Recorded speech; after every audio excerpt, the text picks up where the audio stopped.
Paano kung sa bagong istasyon ng tren, may anunsyong boses na sumasagot at tinatawag ka pa sa palayaw? Nang gabing yon, nag-overtime si Bea sa Santolan Extension.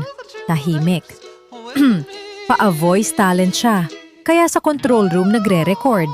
Habang binabasa ang linya, may sumabat sa speaker. Lalaki. Beb, mas dahan-dahan. Napang-iti siya. Hello? Sino to? Tumawa.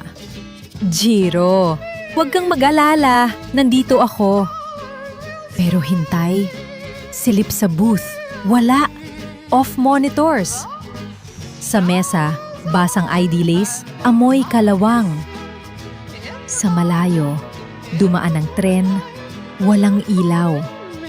Kung akala mo boses lang yon, panuurin ang part 2 para malaman ang totoo.